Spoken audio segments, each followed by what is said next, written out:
Hello, friends. I am Chevy. Welcome to my shed. How are you? Oh, I said the whole intro. I've been meaning to kind of cut that down. I don't know. Have you noticed? Is it bother you? Whatever. We're going to change things up, I think, soon. I don't want to talk about that yet, but we're going to try some stuff. I don't know. How was Christmas? Did you have a good time? Did you get what you wanted? Was everything fantastic? Everything was, perfect for me. I did get some things that I will show you in the future. We will, I promise, for realsies, do some interesting things here. Maybe not on this channel. It might be on my. I have a channel that's just called Chevee. I might do some stuff there, but I think music will be a big part of my upcoming life. I hope so. I hope so. I hope that I can figure it out. And going back to Christmas Eve and the book, The Atomic Habits, I think that I have at least some measure of where I'm headed with music and how I can stay focused on it. Because honestly, bass has been easy to stay focused on. For whatever reason, I pick it up and I go, yeah, I got this, or whatever. I started trying to learn music production, like Ableton and making drum tracks and making some kind of experimental droning kind of music, and I got overwhelmed by it. It was a little too much, and I think I was trying to do songs before I knew even how to use the software, and I was getting frustrated with it, and that energy died out quickly. But hopefully, I have some stuff I'll show you in the future that I received for Christmas that will help, and then I'm gonna use that Goldilocks rule that I learned from Atomic Habits to keep myself in that zone, to try to stay in that point where I'm learning and I'm having fun and I'm making interesting stuff. That's kind of my plan for this whole next year. is not only that, but I think next week. So New Year's Eve is on a Tuesday. Is that right? I think so. So either Monday or Tuesday. I probably will. I might record it during the weekend because I'm going to do a bit of a video. I don't want to set anything up. I'm not doing a produced video, but I have some pre-production stuff I need to do to talk about this year. This year hasn't passed yet. And talk about what I've learned about myself in that time and how I intend to apply that going forward. Because, as you know, this has been, a channel about, ultimately, unbeknownst to me, this channel became about me and my personal growth over the last 8 years. That was never the intent, but it's been that way. If I go back and watch who I was 9 years ago or 8 years ago when I started doing this, almost 9 years, it's remarkable.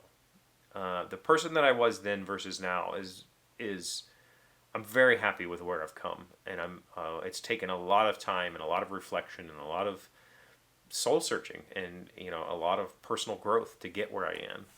And I would like to keep that ball rolling. I'd like to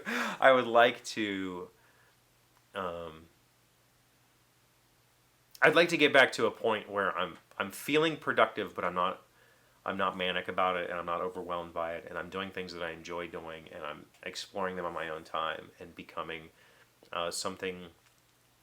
becoming a little bit closer to who I've always intended to be, or who I've always thought I was. Let's say that. My kid asked me a couple years ago now. We were having conversations about challenging people in their lives and. We were having conversations about challenging relationships and challenging interactions with others. And my kid asked me if I thought I was a narcissist. And I said, yeah, I know I am. I know I am. And I work really hard not to be. And part of that is recognizing that narcissism isn't just, making everything about me outwardly. But inwardly it is, I do a significant amount of helping others or service is my favorite thing. But service is ultimately helping me, right? It's making me feel good. But to others, that's not narcissistic at all. To me, it is. It's narcissism when I help you. It's narcissism when I cook dinner. It's narcissism when I when I compliment you, or when I engage you in conversation and I listen to you and I try to make you feel, that's narcissism. That's my version of narcissism. And so I'm working on it, right? I'm working on not being the person that I've always been, that you say something and then I tell you why I know better than that. Not in a mansplaining way, but I've always been nah, I don't do that. I do this. Like, as if I'm better for whatever reason, and I'm not. So I'm working on a lot of that stuff. And I think that the person that 9 years ago that started this channel maybe wouldn't have recognized some of that, and maybe wasn't ready to go on this adventure. So all that is to say, things are going to be a little bit different, and I hope that's okay. I hope we can figure it out. I really hope we can figure it out, because I want to. I want to figure it out.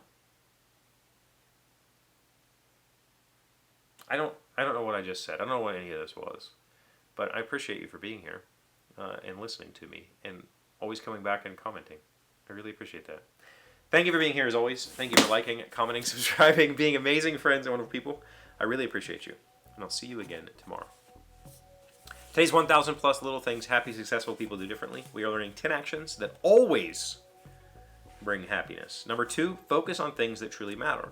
The simple fact that we are even here, alive on this planet, is a wondrous miracle, and we should not spend the time we have being distracted or miserable. Every moment we get is a gift, so stop focusing on unhappy things and spend your moments on things that truly matter to your heart. Yeah, I think you could boil that down to just be present. Be present and be aware of what in your local environment is making you feel good, and focus on that. Stop being somewhere else.